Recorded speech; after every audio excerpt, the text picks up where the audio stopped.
Ikutako batek erraten zuen, zugarri mundin berriz, hori kontu, jende ez da aspertua kontunekin.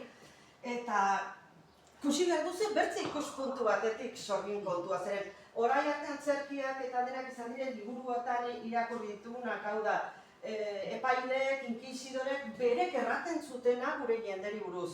Orai ez, orai hementu gure jendeak, berpiztu ditugu, reenkarnazionea sinesten baduzu hemen ditugu, eta bere kontatuko dakute nola bizitu zuten denbora hartan sorgin izioi, bai? Bon, bere kontatuko dute, eta nik kanpotik hola situatzeko, botako tutola hitz batzuk ere, Zugarramurdiko kontua 1608 urtean hasi zen, baina bere sorrera 3 urte lehenago eta bertzetoki batean zen. Hemen, iparralden, Lapurdi.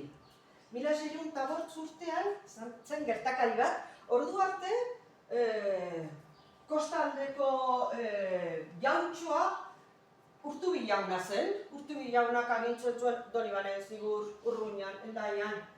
Baina bazituen ja hasiatzitzaizkion aurkari potente batzuk itsas merkataritzakin dirua inazuten gero burgesak deituko zietenak, oik hasi zieten Urtubiko jaunari hotza itzal pixka diten fuerte, bertze elite bat sortzen hasi zen, eta urteotan 1608 urtetan Urtubiko jaunak urtetan eta urtetan jauna izan zena Donibanen galdu zuen agintea. Donibane zen herri handiena, potentena, portua hortzen, diru gehien mugitzen zen tokia, kontxo eta horko agintea galdu zuen bertze hauek, burges deituko dioten hauek, hartu zuten agintea. Imaginatuko duzuen bezala, Urtubi etzen hori hasi geldirik gelditu, ez? Urtubi gerlako gizona zen, eta bortitzki jokatu zuen. Adibidez,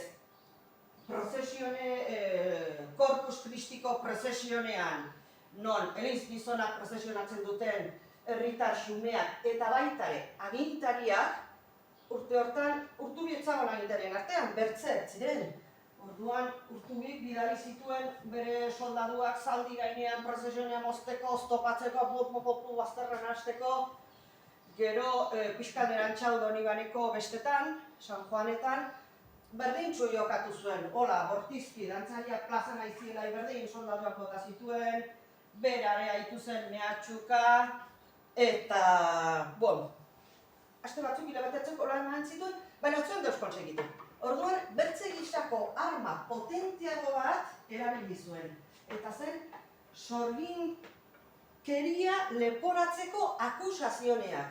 Ordurakoz, ja, Bordele, Toulouse, alde hortatik omen torria zela Euskal Herri parraldera sorgin kontu beldurgarria eta sorgin izia eta olakak. Orduan, Urtubi baliatu zuen gai hoi bertze aldekoen kontra errateko. Kasu hoikin, hoi sorginak dire, hoi jende gastuak dire, eta bertze aldekoak zeintzuten, ez ziren geldirik egon, gauza bera entzuten. Gu, sorginak, zu baiz, gaur egun bezala, zu gehiago. Eta omen Urtubi eta burgesen lehia hoi jautxizela baitare herritarren artera. Herritarrak ere zatitu omen ziren, batzuk Urtubitarren alde, bertze batzuk burgesen alde, eta elkarbizitza hautsi omen zen, haunitz, horremen, kostaldean. Baina barreneko aldean, bazen bertze jauntxo bat, amu, damu, senpereko jauna, oino senperen bere gazteluko errestuak hor ikusten dire. Horrek, senpere, ezpeleta, itxaso, alde hortan, zuen poderea, eta berak ere komediak zituen herritarrekin, zeren damu jaunak hartu nahi zituen lur eremua, komunalak hartu nahi omen zituen, baina bazen Lapurdiko batzarra, eta Lapurdiko batzarrak etzion utzi nahi, lurrak hartzea, hor baditugu bi jauntxo eta ekin arteko gatazka. Hoxe, aipatu bezala, herritarra gaizki, jauntxoak horrela nahian herritarrei, eta azkenean Urtubik eskatu zuen Bordeleko parlamentuan, aizu, hemen du izigain tokiuntan, bada sorgin salsa, sorgin hauniz ditugu, beldurtua da jende, eta bihartzazu norbaite, norbaitenen pakea emateko. Eta bai, bidali zuten, Pierre Delange, juez zibil bat, gero, gure historian sartzen da edo ez, baina badakizue gero ze sarraskiak montatu zituen, eta hor hasi zen egiazki Zugarramurdiko historia baita ere, hortxe, Lapurdi.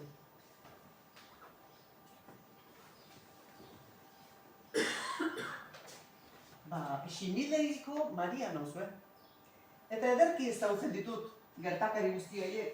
Nik denboretan bizi nintzen Ziburun, horregatik ederki ezagutzen ditut. Nire familia Urtubi jaunaren alderdikoa zen. Eta oso harreman ona genuen berakin, eta bizi ginen, ez da momentu bat.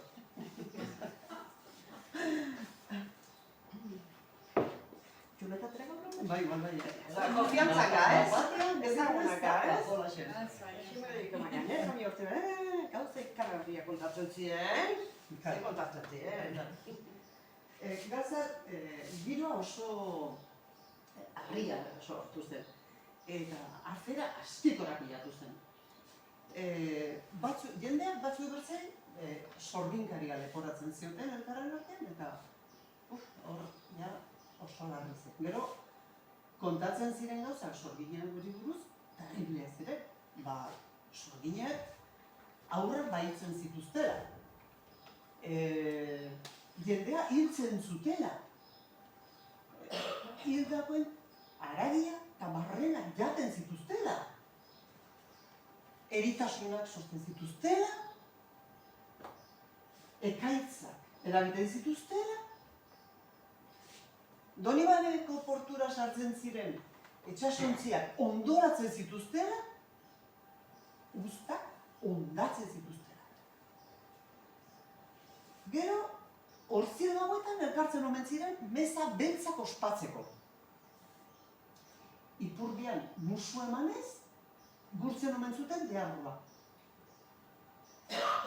Ondoren, berakin larrua jotzen omen zuten, eta 3 hilabeteko haurdunaldi baten ondorioz, apo bat erditzen omen zuten. Hori dena, bizi ginen, izituak bizi ginen. Eta giro itogarri hartan, nire familiko 4 lagun sorgintariaz akusatu eta Baionako espetxera bidali zituzten. Ikaragarria izan zen. Nire senideak persona onak ziren, langileak, umilak, ez ziren sorginak. Onak izanik kristau hobeak ziren. Bidegabetari bat izan zen hura. Baina, berela jakin nuen zergatikan egin ziguten hura. Burges nardagarri horiek, gure familiak Urtube jaunakin zuen harreman onaz baliatu ziren, bera izorratzeko. Hori dena hori, beraz, egun batin atera etorri zen etxera eta errantzidan. Urtube jaunak eskatzen zigula mesede bat agarri izan. Ena niongo zalantzarik izan, baiezko horren uste dira. Gero genez, Urdazubiko abadeak, Zuamurdiko jende batzuei eskarmentuan nahi omentzion eman, herritar batzuk oldartzen hasia zirelako, eta omenik horretan laguntzen hau nuen. Nire lana aski erraza zen. Zuamurdira gan, eta hantxen kontatu behar nituen, zigurron ikusi nituen, aditu nituen, astokari guztiak. Gainera, aski guztora hartu nuen, agindutako.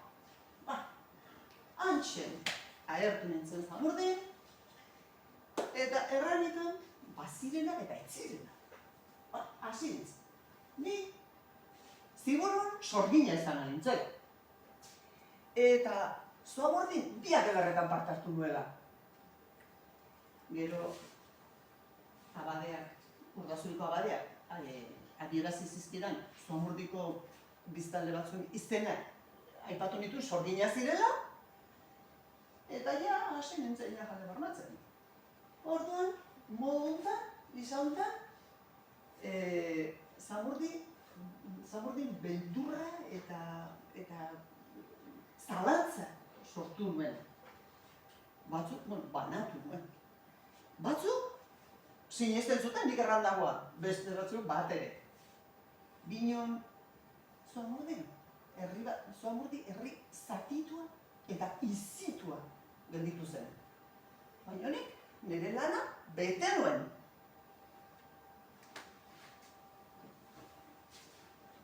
Bueno, zertara deandu etorri zen Ximindeiko Maria Zigurreko neska gazte bat, 18 urteko neska gazte bat, Zigurren bizi, eta erpentean da, Zugarramurdiko etxe bateran neskatu etorria, eta horako gauzak kontatzen.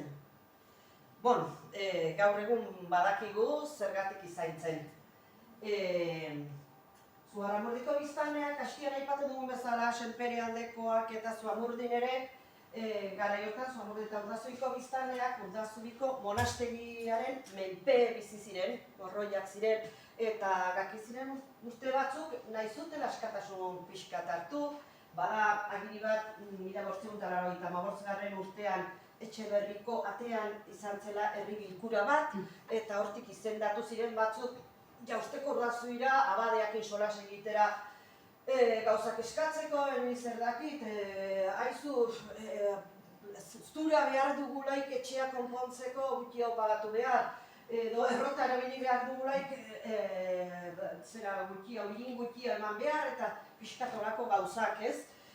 Hoitako bat, abadeakin solasitera gantzen hoitako bat, goiburutar bat zen, gero goiburu ezagun nahi nentzaitzu, bera, ikuste duzu, nondik hasten den goiburutarren soka.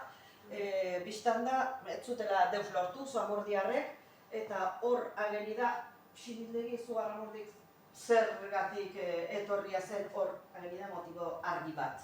Gaur egun historiatzaileek hola ikusi dutena. Gero, badakigu baitare, Fray León de Aranibar zuen izena, Urdazuriko monastegiko abadea. Fray León de Aranibar eta Donibaneko Urtubi jauna hastian aipatu duguna arras harreman ona zutela. Harreman ekonomiko arras ona zuten.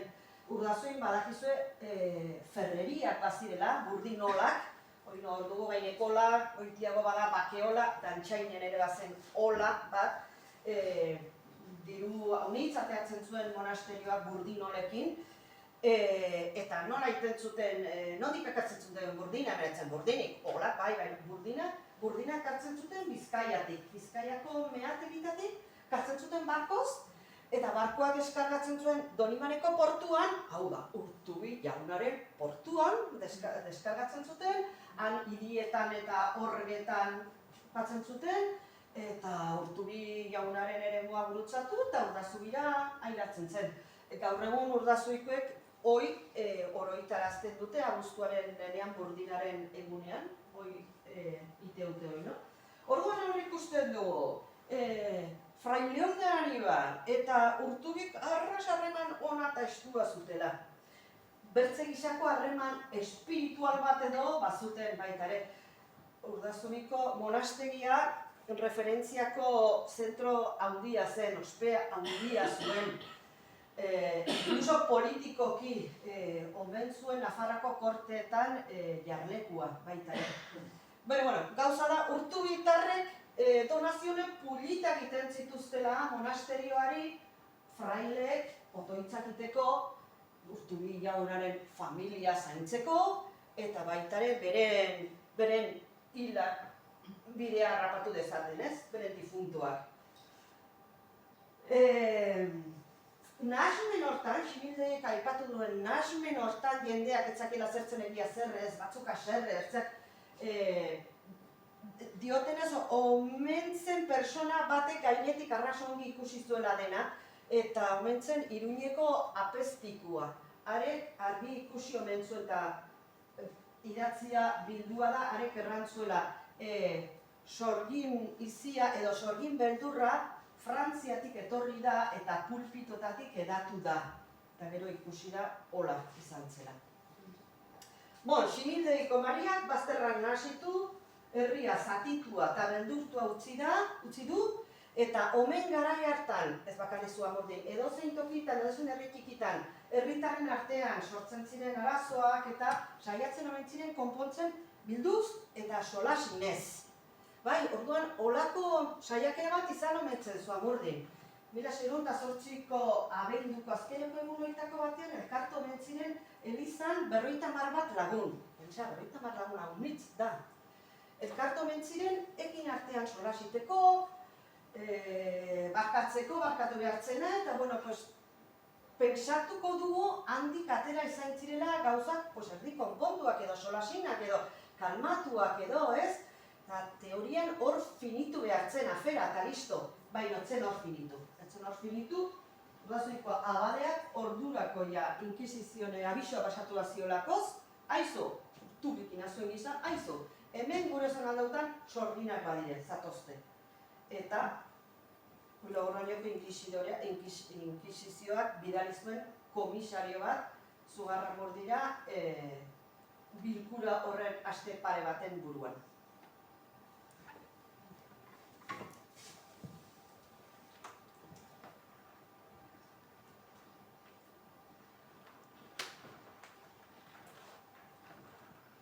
Eletxiko joan anez. Ximildegiko Mariak sorgina ginen ebantzuen aietako bat. hurbildu nintzen, Elizan egin zen bilkura hortara. Kuriositatez. Epa niten, gauz batzuk eta bertzea behin go. Hala hurbildu nintzen. Nire sorpresari sartu nintzelaik, nola zen jende guztia. Arrotuak, batzuk aserre, bertze batzuk uiuka, batzuek sinesten zuten, bertze batzuk ez, zer da.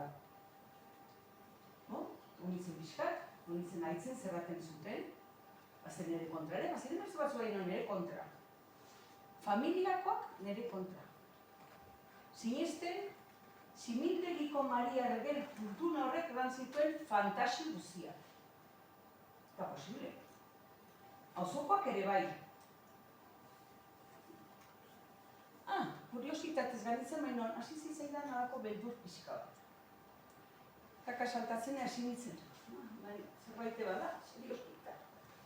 Alako ito puntu bat ere hartu nuen eta ezin naiz ni hemen nola geldituta. Erran nintu gauz batzuk aitortu nituen. Erratzen zuzten gauzak, bai, egia zien, batzuk. Ez benik erraten zuten bizala. Ez zien nola. Homen, belarrekin eta landarekin eta prestatzen dituela botikak edo, ez errakit. Urzikin batzuek eta horrekin, egia zen, nire aintzinekoak erakutsiak. Eta zuket zaizte tortzen eretxena, gaizki zaiztelaik, laguntza galdetzera, aber baduten belarrekin kaukozak tripako mina edo buruko mina, ez da medikoak, ez da medikuik, pobrea da. Eta diruik ere ez dugu medikoak batzeko. Zaizte tortzen? Sorgina naiz? Ongi baliatzen, zo gartu zuenean. Gero? Zer eta auzokoekin eta iskin milan tegitzen naizela eta itaura eta zeu zu errateko? Hemen karakterreko emakumea naizela, karaktera ez. Neri gauza xuxen gustatzen zizkit. Eta onginak. Nik ongiten dut eta bertzek ere berdin galdetzen dut. Gure artean laguntzen da. Bai laneko, bai denetako. Berdenean, osokoekin, familiaekin. Baina, klaro, aintzurra galdetzen bali eman nauzu, ikusten zaitut aintzurra. Baina nik ez dut bilagan behar, zuk ekarri behar dauzu aintzurra unak. Nik gambehar bali madu zure etxerat, aituko duzu. Ez duzunean nahi eta bertuzunak ere. Denak, gaintzazkitzut. Hoi karakterra da? Ez, gauzak xuxi. Aurrak, biltzen dire handik. Baratzetik gozea bada, bale? Batean porruak. Batean arrautzeak. Zer behar, utzi? Ez, makilartu eta bere dialetik atera. Hoi karakterra da? Nire gauza zaintzea. Tu zeu hartzen, zaiztego hartzen. Baina ez du nik iten, Zuek egiten duzuelako gauzak. Gero, neska Ergel horrek hasi da kontatzen, omen iten ditugula meza beltzak. Meza beltzak. Elkartzen gaila, ez dakit zer gauza arraroak, ez dakit deburuai, ez dakit zer milikatu, deburuaikin ez dakit zer, larruai. Zu berzikiteko ito. Eta, zi historia baino, iten ditugu, elkartzen da, zakit orzialetan suertatzen delaik. Ez nik bakarrik ez, zuek ere bai, gaten zaizte. Zeiten duguan, enkiorito zuk ze txistuare ematen duzu daike, dantzatzen dugu, eta sorgina zartako? Ez. Orduan, zer? Nire ez dakiz prestatzen dugula, ez eltze bat ematen dugu. Eta bali badugu irlasko ezur batzuek, han sartu eta salda bero bat, otziten du. Hori daten dugu, eta zartzen zaizte, hor, egan, ez dakiz nola, zer ikusten duzuen? Igual txokia pixka bat sartu bat diozute, igual bai, txokia ina izan da, ez nire saldaina. Zut dela sorgina zaizte? Nerekin ibiltzen zaizte lestean, bai nire txerat etorri, galdezera sendatzeko, laguntza eske, zaizte zozokeri sinesten. Baina zer duzu buru hortan? ezki gadeke. Horrekin, janitzen etxera, ustez gauzak, baretu izan ziren. Handik egun batzuetara, inkisizioak bidali zuen komisario bat, hartu zen herrian. Deitu ninguen, elkarrizketa bat egitera. Eta, bueno, modu txarrean hasi zen gauza galdetzen. Eta, mehatxukatu, nahizen aitortzea ni sordina nintzela. Nizu sordina? Ni ez nahi sordina. Eta berriz esplikatu nion, eta kontatu nion, herriko bizi modua nolakoa zen, zer zen egiten nuena, eta nola, jendearen laguntzen nuela. Ben ez ninduen sinetxe. Eta 1609ko urtarrilaren 27an presoen eman duten. Narkoneko Estefania, Barrantzeko Maria Peritz eta Xuteiko Mariarekin. Eta Logroñoko kartzelan, inkisizioak zuen kartzeletan, sartu gintuzten preso. Ura bizi gogorra. Han ere deitu ninduten berri, elkarrizketa bat egitera. Zer historia berdinaekin, sordina ginela eta etortu berri nuen sordina. Eta ez? Baina jazkian nintzen, haitzen eta batzuek erretzen zuztela, bertze batzea, eta beldurra baino gehiago banuen ere gorputz hartan. Eta beldurrain poderioz onartu nuen, sordina nintzela. Bizia salbatu nuen. Nire lagunekin konparatuz, suerte izan nuen. Berakan batzuk hil ziren kartzelan, bertze batzuk erretz zuzten. Nire zigorra harina izan zen, urte bateko kartzela. Bon, baina ongero izan nuen bertze tortura bat. Nire bizi guzia, sordina nintzela aitu behar izan. Eta hori zen oso.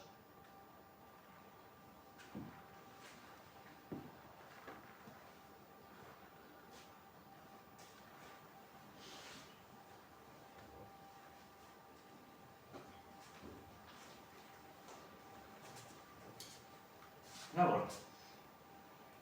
Ni naiz Joanes, Goiburuko Joanes.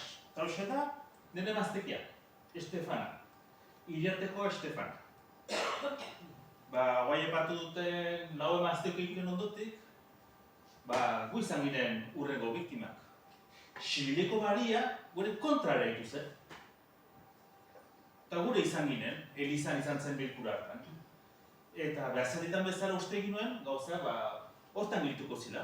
Elkarraitu, erran garbiti gauzak, eta hortan gilituko zila. Baina, nitzuen deustarako bali izan. Gure lau herritarrak preso eraman ondotik, gu arrasi zituan geltu ginen. Gure bila etorriko zirela beldurrez. Beraz, oberena, gerone, Logroñora joatea izatea pensatu ginen. Elizako bileran, presoi eta mehatxupean, konfesatu ginen errateko. Eta guk inondikan ez ginela sorginak. Bueno, ezkondua gara, baditugu lau semela bat, txiki, esan mazua, zaharrenak 8 urterik. Artzaina naiz, eta baita ere, Urdazubiko monasterioko morroia. Beraz, imaginatzen alduzen bezala, guri bizia bisiria batzik ez da. Bisiria baino bederen, termaite dugu, zoriontsu gara, eta elkartasunean bizi da. Edo zoriontsu ginen. Zen eta gure lau semala bat txikiak utzi, herrian eta Logroñoko bidea hartu behar izan dira. Gizon bezala, Logroño eta Zugarramurdiko tarteko bideoi aski luzea da, izigarri luzea da. Eta oinez gan behar izan ginen, eguna honetz behar dira. Eta negu betza zen gainera, otxaila zen. Eta ez da bide zeraia, pasatu behar gintuen otxondo, belate eta azkenik errenea. Eta gure arropetenetako triste hauekin, euria, elurra eta hotz handiko egunak sufritu egin ditugu. Etxetik eramin janari pixarrari bukatu ez zaigunean, gozea ere pasatu ginen. Estefan, ere. Baina, ez zen hori ez makurren naiz. ailatu ginen Iruña albertat, eta hango hizkuntzena, ez dure deus konprenitzen. Beharrik, atseman genuen gizon bat, eta arek, ahal zuen bezala guk erran beharrak itzuli zituen. Gizon ere, gure sos bakanekin oraindu behar izan ginuen. Gero ingiten bertzerlan bat ere. Hai esker, gida lan egituen eta Logroñoraino ailetzen ari izan ginen. Behin Logroñon, inkisorekin hitz egite askatu ginen. Eta otsailaren 13an, auzitegian deklaratu ginen. Jenderik, asiratik, aski bortitzak izan zingurik. Guk errantakoak ez zuten deus sinesten. Alrebes, erraten zuten, Logroñora ganaginela, buruak egin iz. Horrek egin ziren, behin eta berriz. Zendara, Estefana! Hori ez zela egia erran genioten, guk kristauanak eta jende zintzoa ginela. Baina ez duten sinetxu, Joanes? Eta biharamunean, atxilotu eta auzitegian preso eraman dituzten. Lako gonduziten bizitzea ere. Nik aste batzen buruan. Aitortu nuen nik izoretak gizon horrek hartzen zuten. Astokeri guztien, denak aitortu nitan. Bederen, nire bizia salatu nuen. Nire zigorra izan zen, bizi guztirakoz. Nik ere onartu nuen. Gauza baino...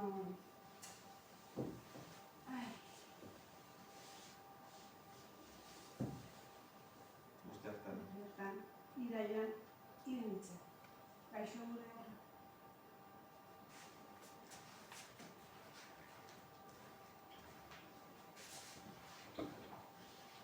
horra. Mila 609 urteko negua zen. Uztarrina eta otsaila. Zugarramurditik 10 lagun preso eremanak. Lehenbiziko preso lau Andreak, eta gero beren borondatez jantziren bertze seiak ere, beren konfiantza zuten, egia kontatzen badu sinetxeko baitute, ekeretxe preso hartuak, neguan. Hilabeteak pasatu ziren, ez dakigu hemen herrian ze aipatuko zen, ze girote zen, ze zer.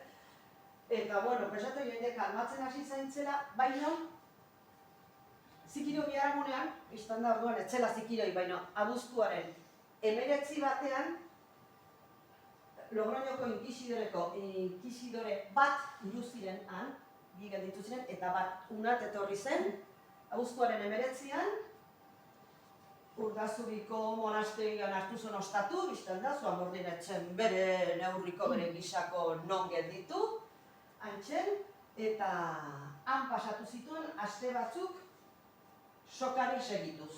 Jendeari galdezka, sorginkori kontu, goiti behiti, ordurakoz, iparraldean, istiara ipatu dugun bezala, Pierre de Lange ja etorria zen. Pierre de Lange ekainean etorri zen, iparraldera, eta jotasu eta su aizenan. Sekulako ondamendia aizen de Lange hanko jendeakin, iparraldeko jendeak eskapo egiten zuen handik, oinez haunitz pasatu ziren Zomordira, Urdazubira, Baztan aldera, eta itxasoz ere Onjarbira, Pasaira, Donostira, inkluso diote Mutrikuraino, iparraldetik jendea eskapo ganazela, Pierre de Lange itena izen zera salbaikeri haietaz eskapo. Uda hortan elkartu ziren edo informazioa pasatu ziren, bederen, unat etorria zen Fray León de Araníbarrez, Don Juan del Valle Alvarado inkisidorea eta Pierre de Lange informazionea elkar pasatu zuten.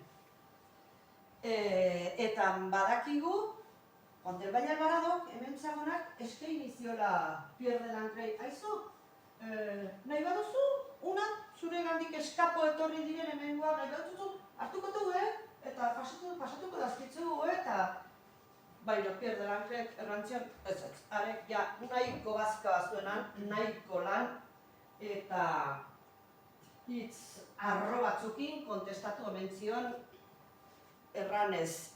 Esa gente son mueble maligno del que no hay que hacer inventario.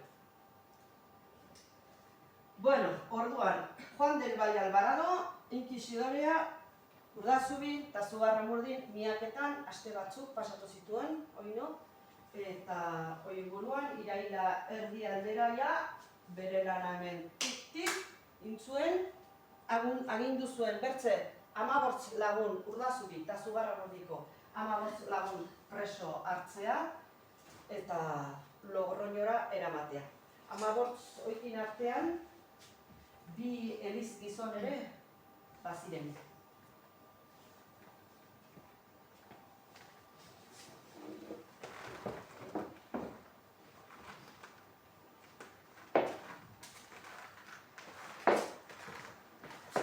Arburuko Maria naiz.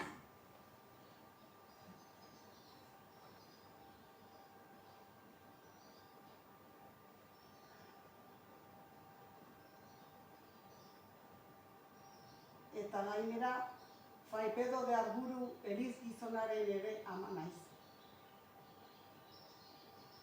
1609ko udazkenean eraman ninduten Logroñora. Eta presondegi madarikatu hartan, eman dituen ere azkeneko egunak. Kalabozoko bizigarri gogorra zen. Ebro ibaiaren bazterreko aldean ginen, eta neguan ezetasuna eta hotza sufritzen genituen. Baina udan etzen hobea moskito pila bat zelako. Eta pukusu eta zorriz bete ginen. Baina udan eta neguan betze aurkari batzuk ere genitugun. Arrotoinak. Ematen ziguten janari pixadura, borrokatu behar ginuen arrotoinaekin. Eta lo ginenean, behaz eta belarri puntak asitikatzen zizkiguten.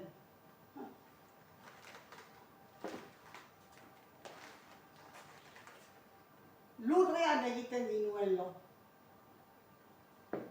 Eta ez dizuet kontatu nahi, gure beharrak non egiten genituen. Egoera hontan,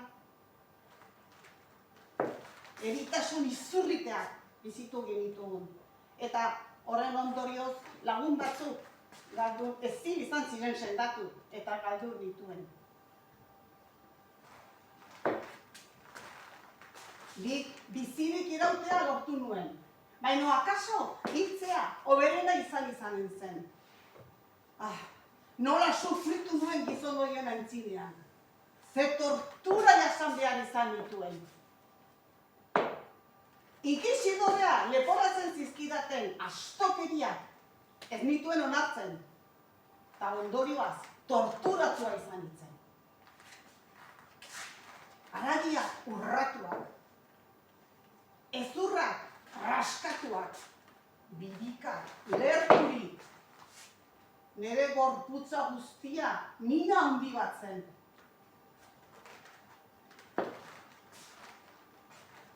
Baina, tortura terriblaieri tiko utzi nion. Erraten nioten, ni persoa zintzoa naizela. Ben eta berriz. Baina,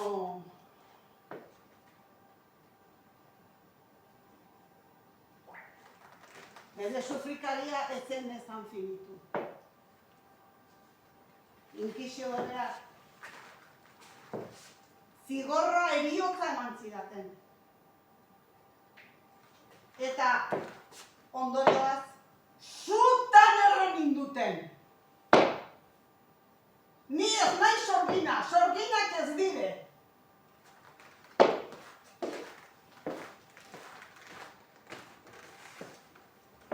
Bon, eta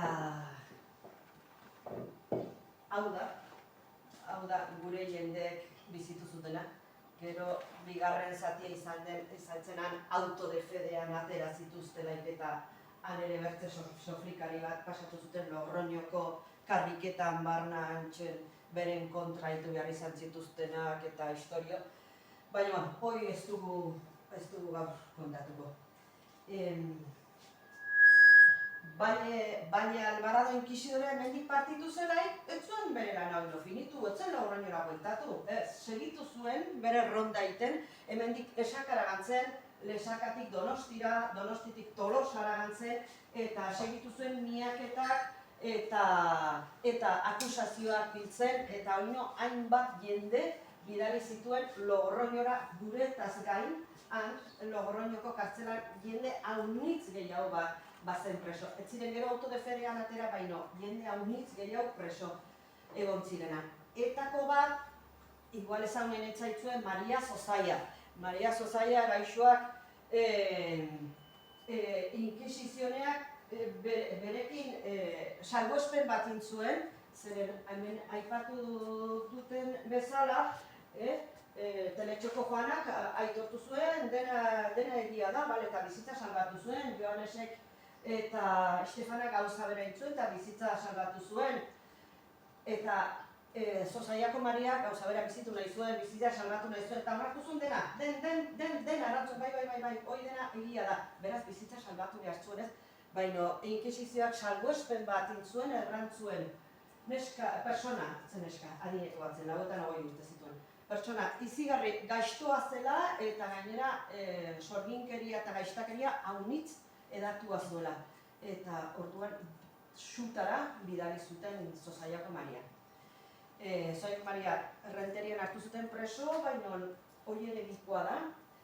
Eta gure partea hemen finituko du, baina orai ateako da Xabier Susperregi denek edo gehienek zautzen duzuen Jagoneko Gordako Miguel Marin liburu baitzuen, orai Zozaiako Mariari buruzko liburu bat ere ina du, eta berak horri buruz kontatuko gaitu, eta horrekin finituko dugu, eta liburu hartu nahi bali bauzu, ateratzerako lortzen 12 eurotan dago, bai?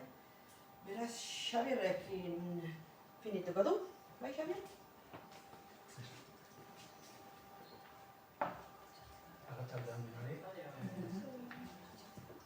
¿Se oye de aquí?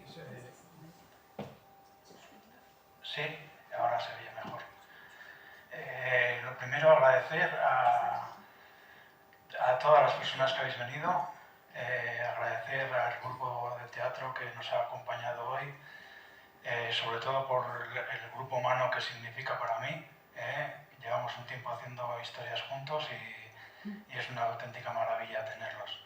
Luego también agradecer a esas musas que nos acompañan, a los que escribimos, las que están ayudándonos de cerca, las que nos inspiran, las que nos acompañan a los sitios, a los lugares, a esas personas que parecen invisibles pero que tenemos unos lazos con ellas que nos inspiran. Yo empecé a escribir desde muy joven y lo que escribía al principio eran cuentos. Y estos días, mirando algunos viejos escritos, me he encontrado con un cuento precisamente que escribí dedicado a María de Zozaya. Y es precisamente un cuento en el que María de Zozaya vuelve a tener una imaginación prodigiosa. El cuento se titula María de Zozaya y el gigante ogro.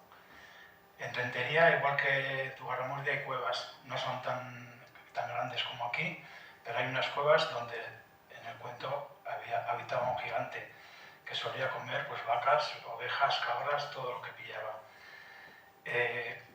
Empezó a amenazar, como ya no le llevaban comida, con comerse a personas. Entonces, ante tal situación, acudieron a donde María de Zozaya, a la cual consideraban que tenía fama de bruja y que podría ingeniársela de alguna forma para espantar o para engañar al gigante.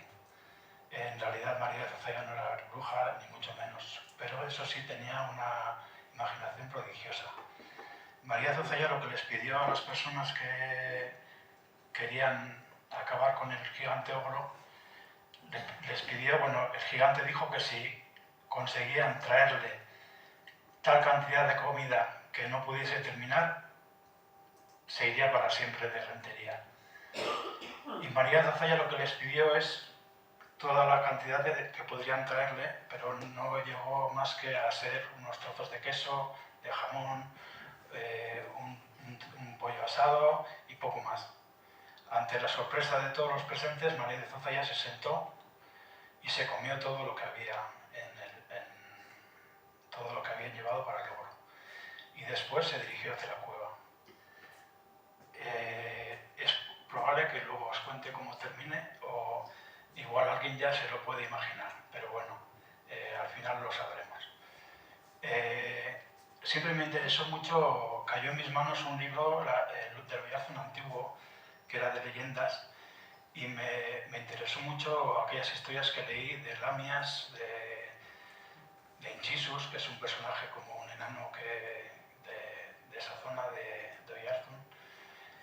Y entonces pensé que no estaba todo por recoger.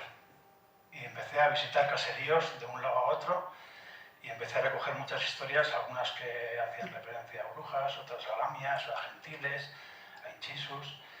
Y aunque había venido muchas veces a Zugarramurdi, esa vez vine atraído por las historias que había publicado Coro.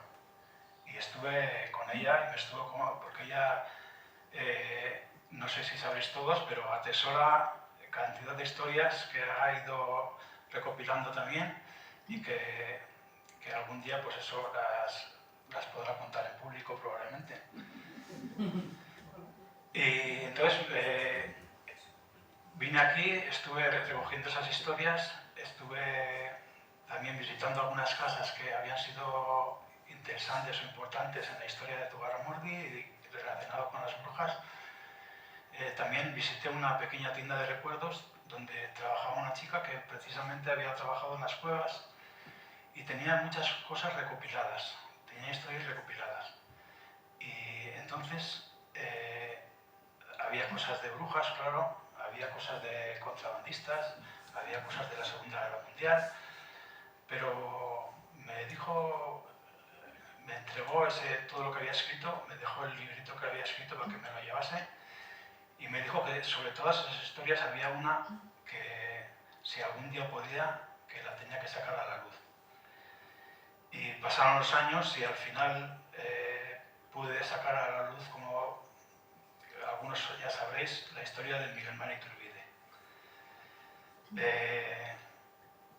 Después de publicar ese libro, he seguido escribiendo libros de su homenaje a personas, como es este de María de Zozaya. Tengo aquí una pequeña chuleta para cuando me atasco un poco para poder seguir contando. Lo más importante que he conseguido con todas estas historias que he publicado y que he recogido, al final son las personas que te has cruzado en el camino, las personas que te han ayudado, las personas que siempre están ahí cuando las necesitas. María de Zozaya fue entregada por los alcaldes de Rentería a la Inquisición. A mí siempre he tenido como esa espina clavada de que si eran los alcaldes de Rentería los que le habían llevado a la Inquisición, tenía que ser el pueblo de Rentería el que le diese el homenaje que se merece.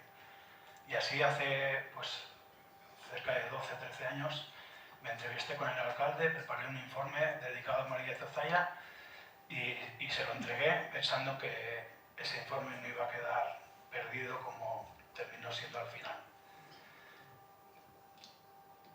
Seguí con la historia y al final pensé que una forma de dar a conocer a María de Zozaya también y a su terrible historia y a su fantástica imaginación era escribiendo el libro y entrevistándome otra vez esta vez con la alcaldesa de Rentería.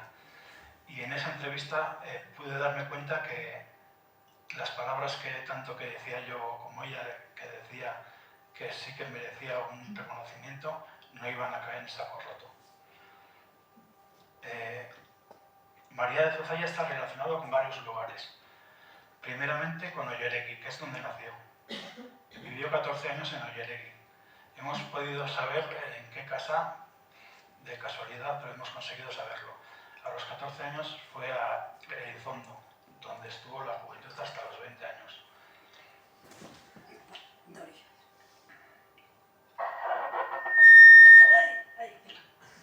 Vale, es que hay caso.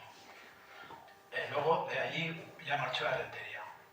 En Rentería estuvo unos 10 años así. y trabajando en casas, y una de las dueñas que al fallecer le legó la casa donde vivió ya hasta que fue detenida. Una casa que estaba en la parte antigua de la población. De allí fue a Logroño, que es el otro lugar donde se le hace reconocimiento junto a las otras víctimas en el Bosque de la Memoria, con 11 olmos por las 11 almas que allí perdieron la vida. También está relacionado con Izarra, porque se le ha dedicado allí una calle por ser una navarra sobresaliente de entre otras personas.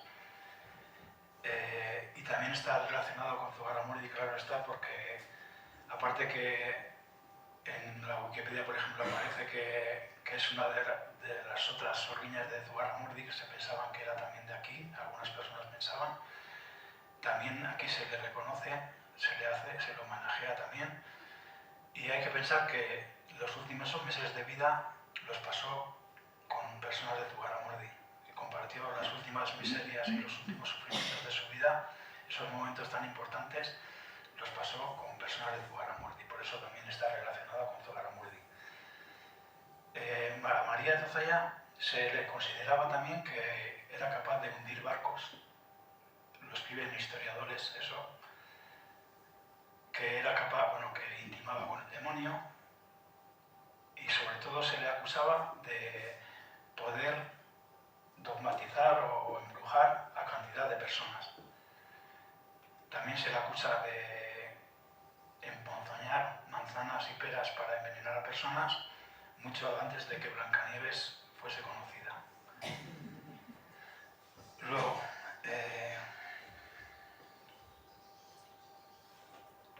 cuando la detienen, pues cuenta una cantidad de historias para intentar salvar la vida, como ha dicho Coro, y una de ellas es que se convierte en liebre para burlarse del párroco de Rentería, que era un conocido cazador. Entonces contaba a los inquisidores que convertida en liebre iba a la iglesia, se asomaba, el cura le veía, le empezaba a perseguir y con sus giros se burlaba de él en repetidas ocasiones. Eso se lo creían los inquisidores. Luego contaba que tenía una roca, por eso tenemos la roca, porque es un símbolo también de María de Azozaya, y contaba que salía de casa con la roca en la mano para disimular, y en el momento que ya nadie le veía, cogía la roca y por los aires marchaba a la Aquelarre en Zamalbide, y luego a la vuelta hacía lo mismo. Y eso se lo creían los inquisidores y lo anotaban como testimonio. Luego también, una cosa que les llamó mucho la atención a los inquisidores era que María de Azozaya contaba que tenía 7 sapos vestidos con los que hablaba.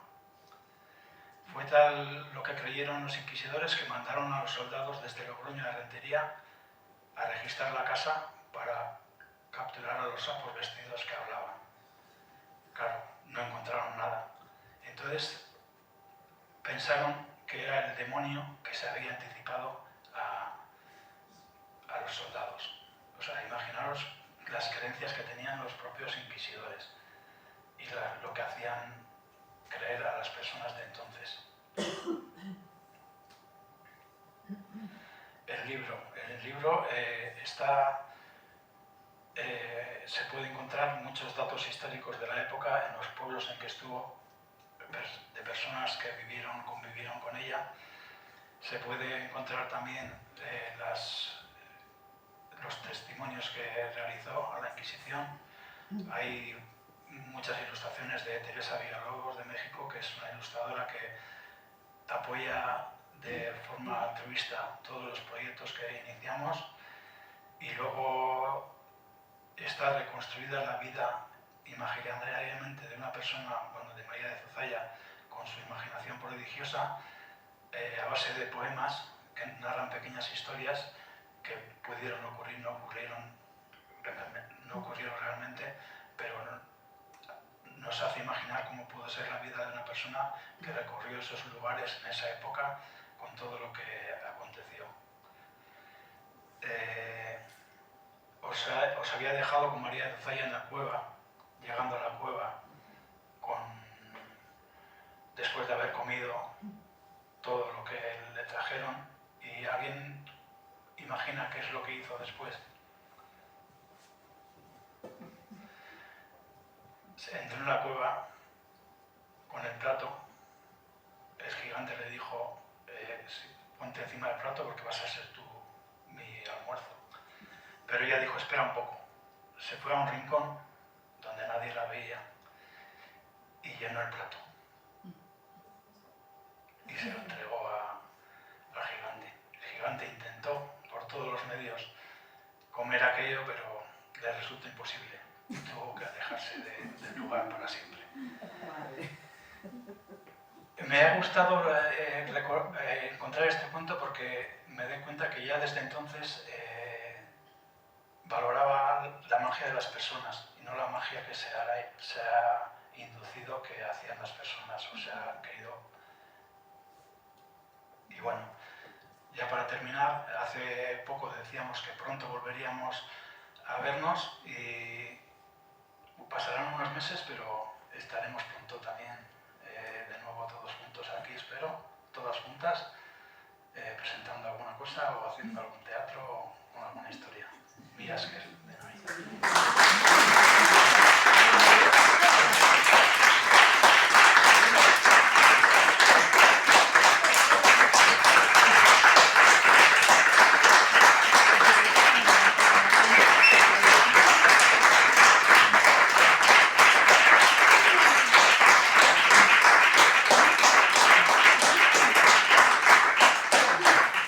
Igual nahi duzuen zerbait galdera Sí, eso igual tenía que haberlo dicho yo, pero estaba tan en sí mismo que no. Estamos en casa, ez dakio. Ez dakit edo Xabierri edo Guri edo... Ez dakit. Aski ongi duzu. Bai, ez?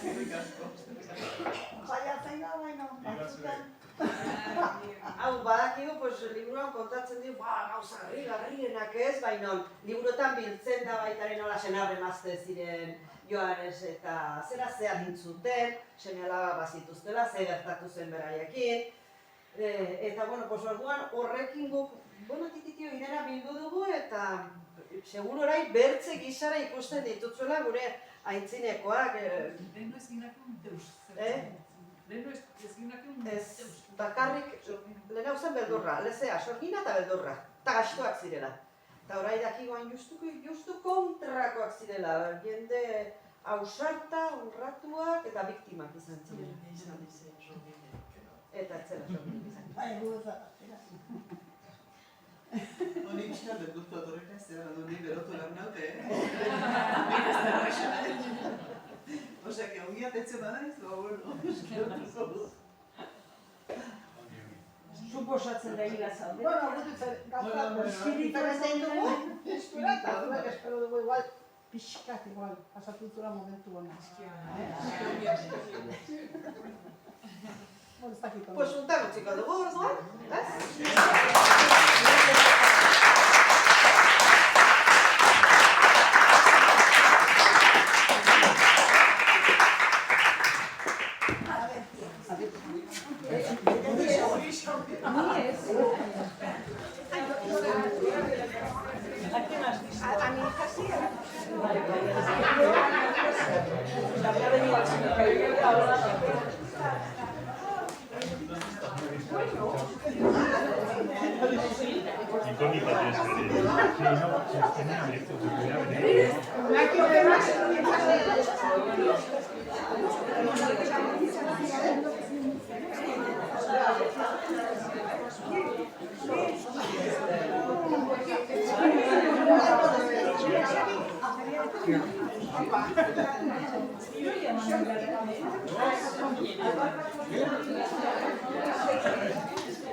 ¿Qué le pasa?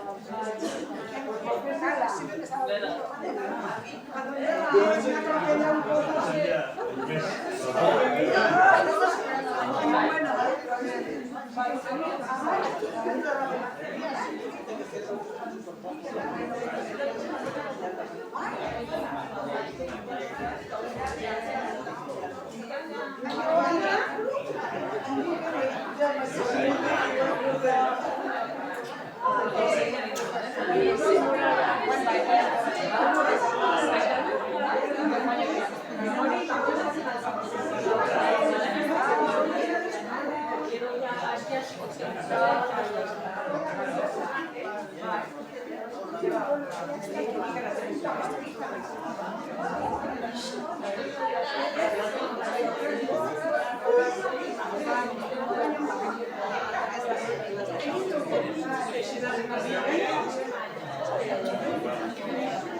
¿Tú vas a ir a solo aquí?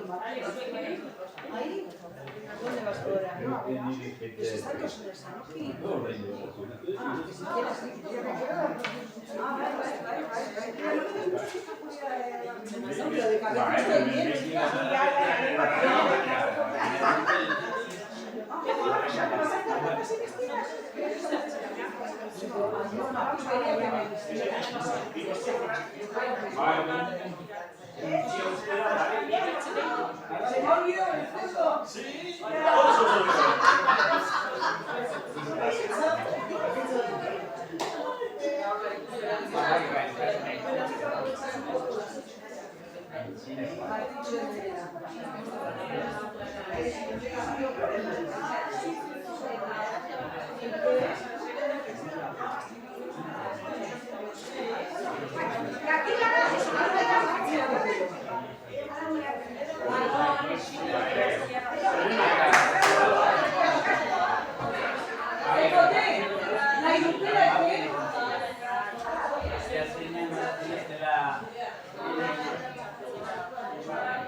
Eta galderak ere sei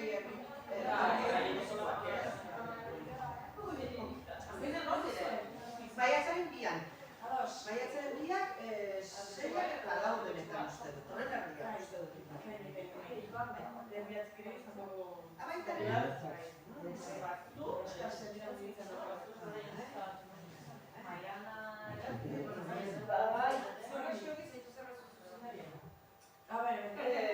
Bai, nik prestatu dut falta izan duzu mentxu potentzia da.